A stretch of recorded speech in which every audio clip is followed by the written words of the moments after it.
Hello my dear students, welcome back to another video. आज के इस क्लास में हम स्टडी करने वाले हैं बेसिक रेडिकल्स का पार्ट 2।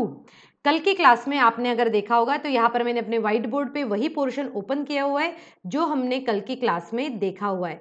तो कल की क्लास में मैंने आयंस आपको समझाए थे, वो थे NH4 पॉजिटिव, और इसका किस तरीके से कन्फर्मेटरी टेस्ट किया जाता है और हम इसको किस तरीके से आइडेंटिफाई कर सकते हैं, ये भी हमने कल की क्लास में सीखा हुआ है। अब हम देखेंगे ग्रुप 1। अब ग्रुप 1 में कौन कौन से रेडिकल्स होते हैं, उनका किस तरीके से एक्सपेरिमेंट किया जाता है, ये भी हमने कल की क्लास में स्टडी कर चुके हैं।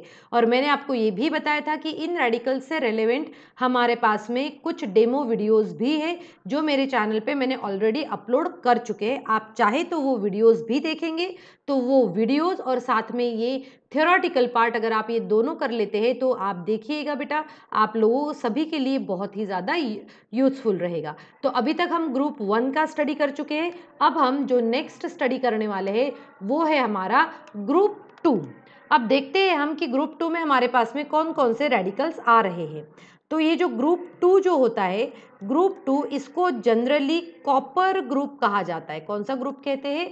कॉपर ग्रुप भी इसको कहा जाता है। अब इसमें क्या होता है, इसमें कॉपर ग्रुप इसीलिए कहते हैं कि इसमें काफ़ी सारे रेडिकल्स आते हैं ना, बट हम जैसे मैंने आपको पहले समझाया था कि मैं इन सभी में उन सभी रेडिकल्स को ही इंक्लूड करूंगी जो कि आपके सिलेबस में है।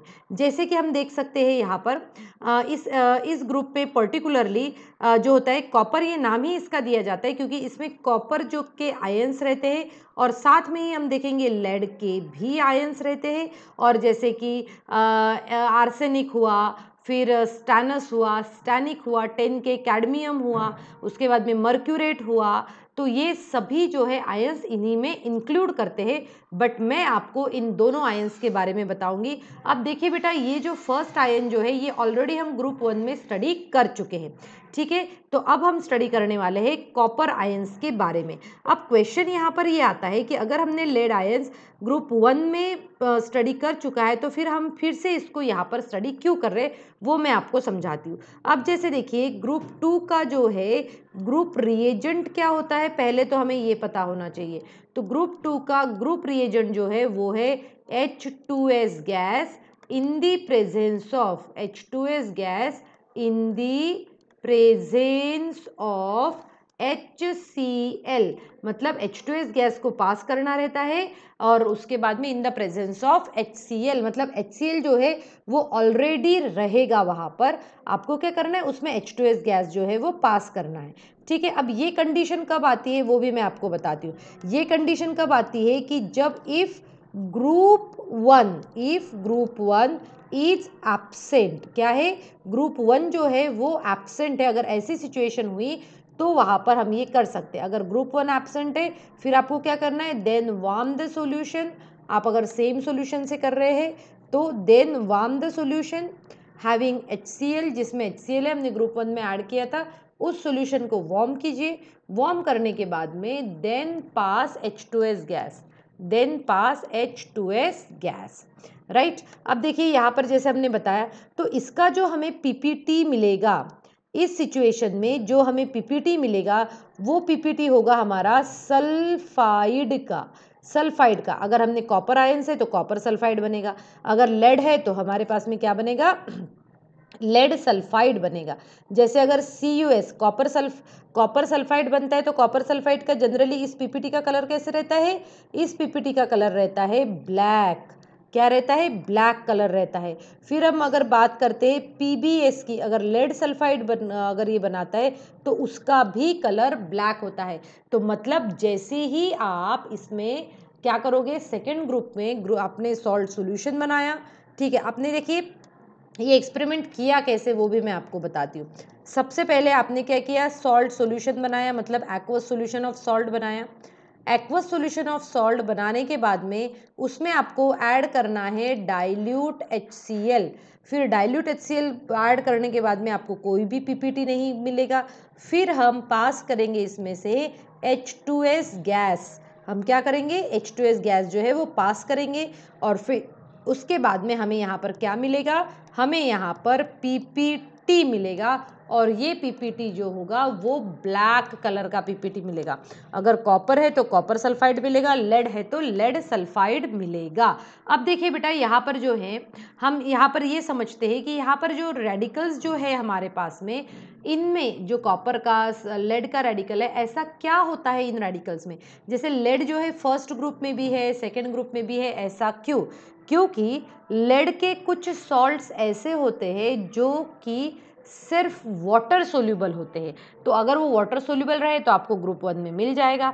बट लेड के कुछ सॉल्ट्स ऐसे भी होते हैं कि जो वाटर इनसोल्यूबल होते हैं, तो ऐसे इनसोल्यूबल सॉल्ट्स को आप फर्स्ट ग्रुप में आप आइडेंटिफाई नहीं कर पाओगे, आपको समझ में ही नहीं आएगा कि वहाँ पर पीपीटी बना है कि नहीं बना, और इसीलिए हम यूज़ करते हैं group reagent as a H2S। तो फिर आप जैसे ही H2S उसमें पास करोगे आपको मिलेगा ब्लैक कलर का PPT. But students don't worry, in class 12 CBSE syllabus laid off second group, जो सेकेंड ग्रुप का लेड जो है वो नहीं रहेगा। क्यों नहीं रहेगा? क्योंकि जो सेकेंड ग्रुप का लेड जो है वो इनसोल्यूबल इन वाटर है, ठीक है। कोल्ड वाटर में क्या है, वो इनसोल्यूबल है, और अभी मैंने आपको बताया था कि इनसोल्यूबल सॉल्ट जो है वो CBSE ने अभी तो नहीं रखे हुए है ना, इनसोल्यूबल सॉल्ट्स के बारे में तो अभी बताया नहीं है। फिर हम करते हैं इनकी इंडिविजुअल जो भी कन्फर्मेटरी टेस्ट रहता है वो हम इस पर परफॉर्म करके देख सकते हैं। एक और चीज़ हमें यहाँ याद रखना है कि जो भी कॉपर के सॉल्ट रहेंगे, जो भी कॉपर के सॉल्ट रहेंगे, वो सभी कॉपर के सॉल्ट जो है कॉपर के सॉल्ट यहाँ पर हम देखेंगे कि वो ब्लू इन कलर रहेंगे। क्या रहेंगे? Blue in colour, blue in colour रहेंगे, ठीक है। तो अभी इसका जो कन्फर्मेटरी टेस्ट है वो भी हम देख सकते हैं। तो कि कन्फर्मेटरी टेस्ट में हम किस तरीके से इसको लिखेंगे, जैसे कि अगर कॉपर है तो कॉपर का कन्फर्मेटरी टेस्ट क्या होता है, उसको आपको मेमोराइज करना पड़ेगा, और मेमोराइज होने के बाद में आप उसमें इंडिविजुअल टेस्ट जो है वो आप लिख सकते हैं, आप इंडिविजुअल टेस्ट उसमें लिख सकते हैं। और फिर इंडिविजुअल टेस्ट लिखने के बाद में हम देखेंगे कि उसका कलर जो है फाइनल कलर क्या आ रहा है, ठीक है। तो अभी देखिए मैं आपको बता देती हूँ कि कॉपर का किस तरीके से किया जाता है, लेड का मैं पहले भी आपको एक्सप्लेन कर चुकी हूँ। अब हम देखते हैं कॉपर का। तो कॉपर का क्या करना है, कॉपर में आपको जो है यहाँ पर हम ऐड करने वाले हैं। अब देखो यहाँ पर हम ऐड करने वाले हैं सिंपल से, जैसे हमने पहले डाइल्यूट HCl ऐड किया, उसमें H2S गैस पर मिली हमें, तो फिर हमें ब्लैक पीपीटी जो है वहाँ पर हमें मिल गया है। अब क्या होगा नेक्स्ट, अगर हम कॉपर को स्टडी करते हैं तो अब हमें कॉपर में ये पता चलता है कि जैसे ही हम इसमें ऐड करते हैं NH4OH, अगर आपके इस सॉल्ट में NH4OH है ना, अगर NH4OH है और अगर वो NH4OH आप इसमें ऐड कर देते हो तो यहाँ पर क्या होगा, यहाँ पर हम कहेंगे कि excess of blue colour will develop. क्या होगा? Excess of blue colour will develop, ठीक है। अब ये तो हो गया, हमने एक पार्ट में किया। अब सेकंड पार्ट में आपको क्या करना है कि उसमें हम ऐड करना है KI सॉल्यूशन। ये तो फर्स्ट पार्ट में हुआ, तो एक्सेस ब्लू कलर डेवलप हो जाएगा, ब्लू कलर विल डेवलप। और फिर हम देखते हैं कि उसमें KI जब अगर डाले जाते, KI प्लस हम ऐड करेंगे एसिटिक एसिड, तो एसिटिक एसिड भी जब आप ऐड करोगे तब ये क्या होगा, ब्राउन कलर्ड पीपीटी बनेगा, ब्राउन कलर्ड पीपीटी बनेगा। वैसे तो स्टूडेंट्स जैसे ही आप सॉल्ट को देखोगे और सॉल्ट को अगर ब्लू कलर है तो डेफिनेटली वो रेडिकल्स जो है वो कॉपर होगा, और इसीलिए कलर्ड सॉल्ट जो है एग्जाम में अवॉइड किए जाते। क्या एग्जाम में अवॉइड करते हैं कलर सॉल्ट, राइट। अभी चलिए अब आते हैं हमारे ग्रुप 3 की तरफ, है ना। अब हम देखते हैं ग्रुप 3 की तरफ कौन कौन सा रेडिकल है। तो आप ग्रुप 3 को जब देखते हो तो ग्रुप 3 में जो आते हैं हमारे वो होते हैं, यहाँ पर लिख लेते हैं पहले, फिर आ जाएगा हमारा ग्रुप 3।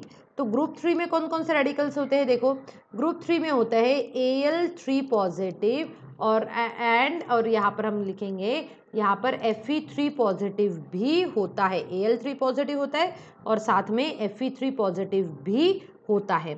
और अब इसमें देखो हमें किस तरीके के पीपीटी मिलता है, या फिर इसमें कौन कौन से रेडिकल्स, एक क्रोमियम भी होता है, बट क्रोमियम हम जनरली इसमें नहीं करते, हम सिर्फ एल्यूमिनियम और आयरन का टेस्ट परफॉर्म करते हैं। जो आयरन के सॉल्ट्स जो रहते हैं वो हम कहेंगे dark brown in colour, dark brown in colour. ये क्या होता है? Dark brown in colour. क्या? डार्क ब्राउन इन कलर होते हैं। ठीक है, अब देखो, अब इसका ग्रुप रिएजेंट क्या होता है वो भी मैं आपको समझा देती हूँ। ग्रुप रिएजेंट, अब इसका जो ग्रुप रिएजेंट होता है वो होता है NH4Cl plus NH4OH। NH4Cl and plus NH4OH हम ऐड करते हैं। तो ये क्या होते हैं? इसके जो एल्यूमिनियम है ये जो है ये प्रेसिपिटेट होते हैं। क्या होते हैं? Precipitated. Precipitated in the form of hydroxide, in the form of hydroxide. Hydroxide के फॉर्म में जो है ये प्रेसिपिटेट होना स्टार्ट होते हैं। क्या? और वो हाइड्रोक्साइड किसका बनेगा? आयरन का बनेगा।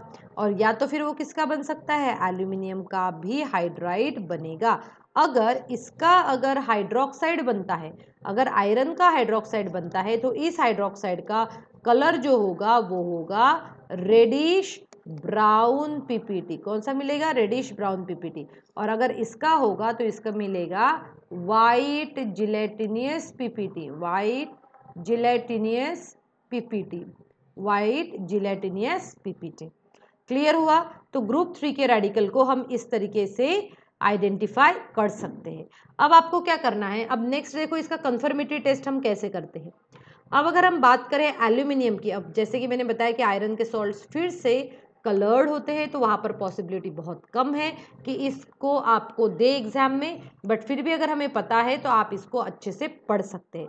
अब एल्यूमिनियम के लिए हम क्या करते हैं? सबसे पहले ये जो पीपीटी हमें मिला है उस पीपीटी को डिसॉल्व करते हैं। किसमें? पीपीटी को डिसॉल्व करते हैं डाइल्यूट HCl में। क्या करते हैं? डाइल्यूट HCl में डिसॉल्व करते हैं। डिसॉल्व करने के बाद में उसमें ऐड करते हैं हम blue litmus solution. Blue litmus solution उसमें ऐड करते हैं। फिर उसके आगे जाएंगे तो ये डाइल्यूट HCl हो गया, ब्लू लिटमस सॉल्यूशन हो गया।